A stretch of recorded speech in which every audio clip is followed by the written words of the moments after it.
Hi guys, welcome to my channel. My name's Morgan and I'm here to share with you my love of all things DIY and home decor with as little money as possible. Welcome to part 2 of my little sister Autumn's dorm room makeover. So I have a ton more DIYs for you guys today, and guys, these DIYs turned out so good. Guys, I made a leaf pillow. Like, I'm so proud of myself. It looks so good. You're gonna want to make this pillow. We're also gonna be doing some macrame. I love macrame. I've got an oven baked clay project for you guys. This video is just jam-packed. It's a little long, so grab a snack, grab a blanket, get cozy. I know it's summer, but get cozy. And then of course we have the full dorm room reveal at the end of the video for you. And it's just so cozy and cute, so let's get started. To make my leaf pillow, I went to Joann's and grabbed a yard of green fabric. I used felt to make the pillow. Now the pillow turned out great, but felt is a very stretchy fabric, which makes it a bit difficult to work with. So just keep that in mind when shopping for your fabric.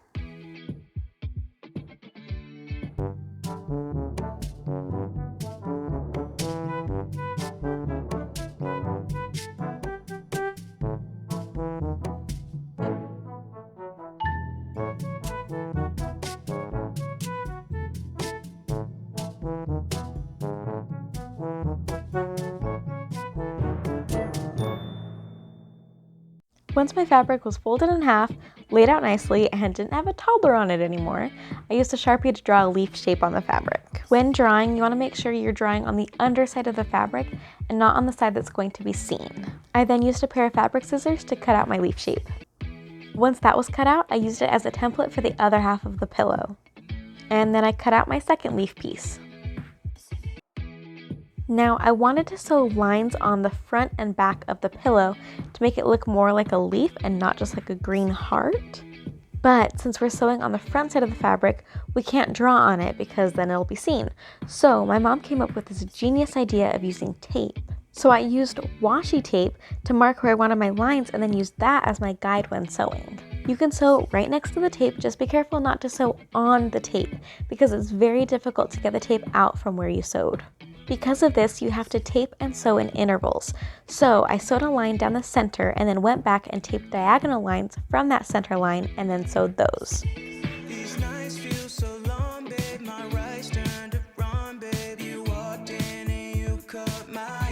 Once you get to the top of your leaf, you want to start angling your lines upwards.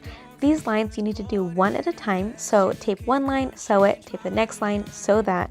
And this is because the points intersect at that center line, and again, you don't want it to sew on the tape. And then I did the exact same thing to the other leaf, so both sides of the pillow had lines. After all the lines were sewn, I cut off any excess threads and pinned the two leaves together with the good sides facing in.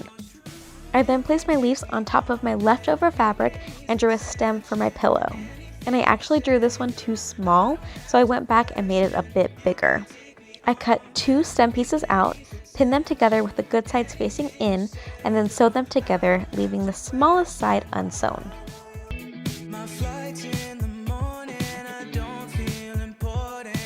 I then turned the stem right side out and filled the stem with some polyfill.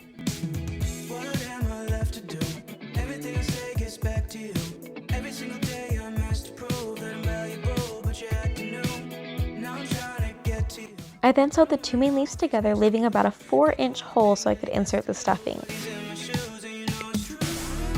When you sew the stem onto the pillow, you want the longer part, or the part you want seen, inside the pillow. So when you flip the pillow right side out, it will be where you want it to be.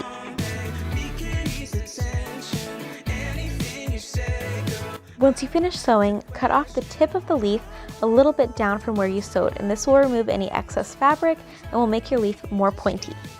Then flip the fabric right side out and fill with some polyfill. I used 2 bags of the original polyfill from Joann's.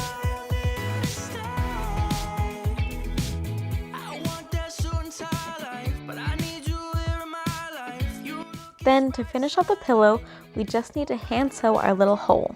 We do that by putting your needle in and out of one side of the fabric and pulling your thread through, and then putting your needle in and out of the other side of the fabric and pulling the thread through. And you want to just keep doing that until you reach the end of your hole. To secure your sewing, you want to do the same stitch you were just doing, but this time, when you pull the thread through, you want to put your needle through the loop that it makes and pull tight. This is going to make a knot, so go ahead and do that 3 or 4 times. To finish it off and to hide your thread, stick your needle down on that sewn line and then bring it back up as far away as you can on that same sewn line and pull it through. Then you can use scissors to cut off any loose threads.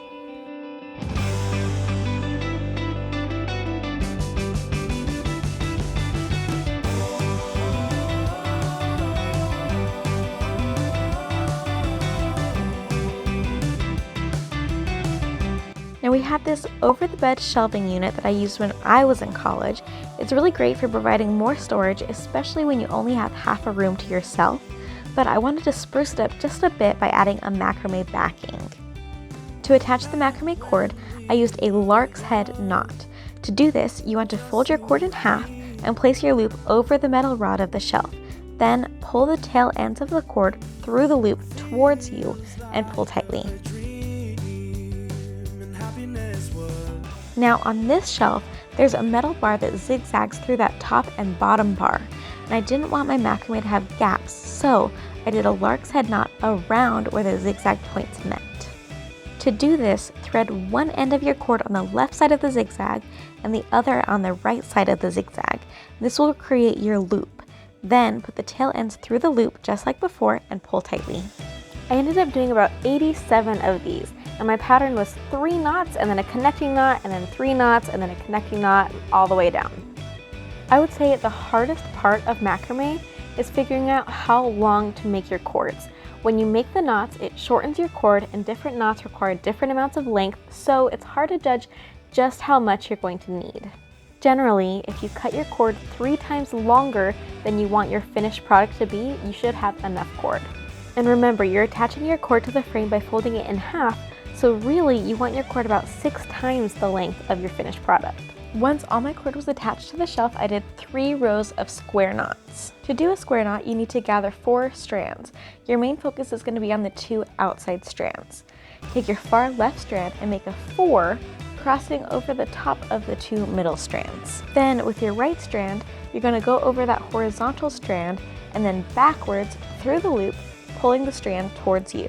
Then take your outside strands and pull them until they make a firm knot.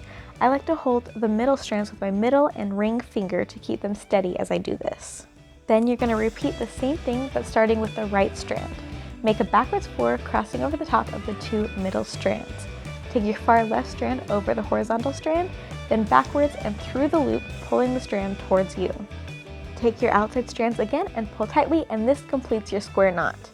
It takes a second to learn the knots, but once you have it down, it's super easy, and you'll soon be able to do it without even thinking about it. So you want to do a row of square knots all the way down, and then you can start on the second row. For the second row of square knots, you want to take 2 strands from one square knot and 2 strands from another square knot, and this is going to link your macrame together. I did a 3rd row of square knots and then switched my pattern. For the next section of my macrame, I'm going to make a row of X's using a diagonal double half hitch knot. I used 12 strands for each one of the X's, so 6 strands for each side. To do this knot, take your left outside strand and place it vertically downward over the top of 5 strands. You're going to work left to right, so take your new outside left strand and make a 4, but this time take the tail end of your 4 and bring it under and through the loop towards you and pull tightly. Then you want to use that same strand and do the same thing again, and that completes your knot. And you want to do that a total of 5 times.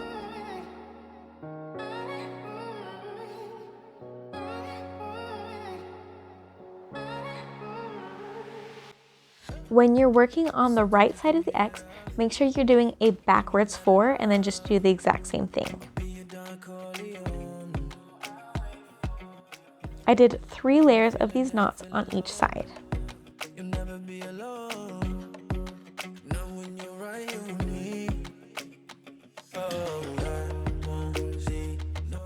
Once you've got your 3 layers, it's time to connect them. You do this by continuing one of your rows. So instead of stopping after 5 strands, you continue and do 6 more strands. Then continue knotting until you have 3 rows on both sides of the bottom of the X.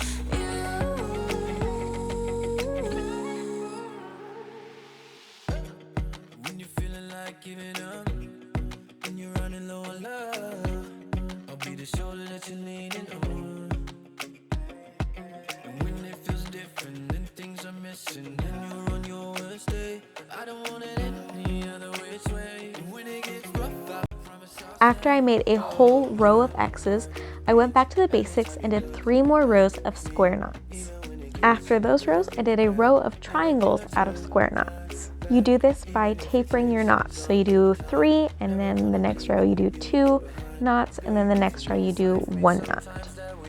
And then I did another row of X's and finished it off with 4 rows of square knots.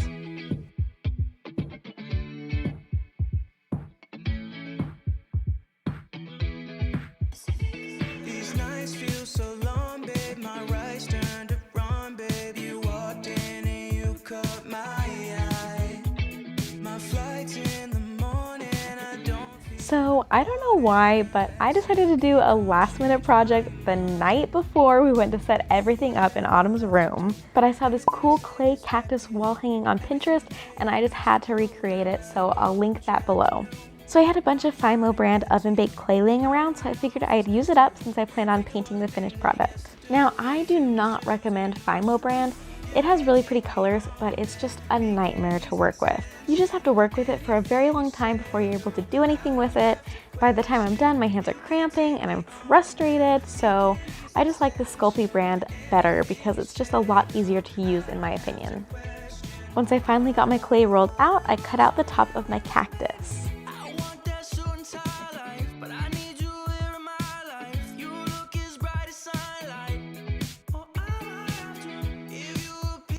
I then grabbed some more clay and using the top of my cactus as a guide, cut out the bottom piece of my cactus.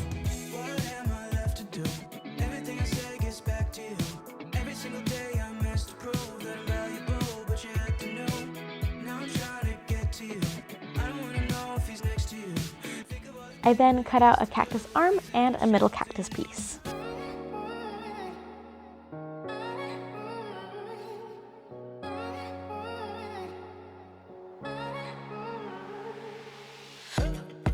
Sometimes it can get rough when you've had enough. I'll be your Don Corleone. When you're feeling down, feeling low, you'll never be alone. Know when you're right, you me.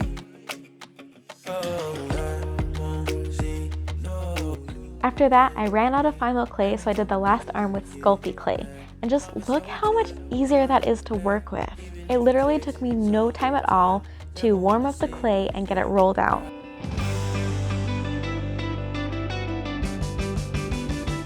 When you're rolling out your clay, I would recommend rolling it on parchment paper to avoid it sticking to your table. I would also recommend flipping it over every once in a while to prevent it sticking as well.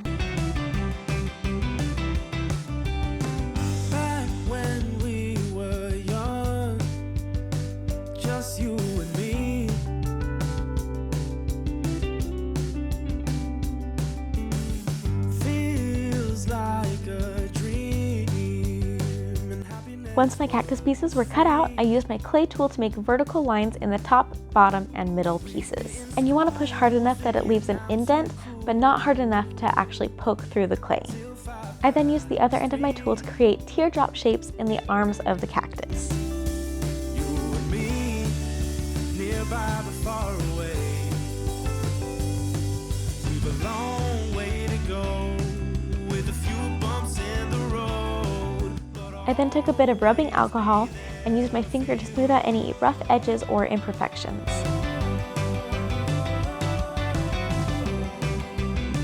I then poked 2 holes on the top and bottom of each piece except for the bottom of the bottom piece and baked it in the oven according to the clay's directions.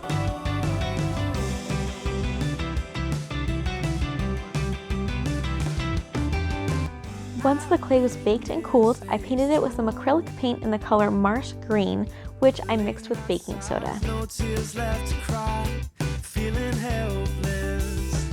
Trust me when I say I've been there before.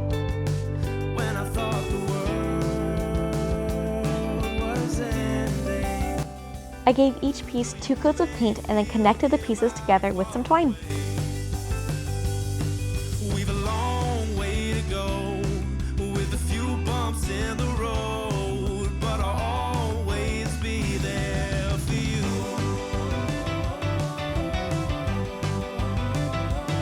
You know I'll always be there. So the next day we went over to Autumn's new apartment. And I started by hanging everything on the wall. I used a combination of command Velcro strips and command hooks to hang everything. So I used Velcro strips to hang the picture frames and the plant propagation, and I used command hooks to hang the clay cactus and the hanging watercolor cactus.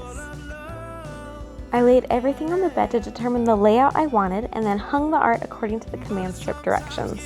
Now while we're doing all of this, the AC was actually broken and it was over 100 degrees outside. So I got most of it done, but then decided to come back the next day to do finishing touches.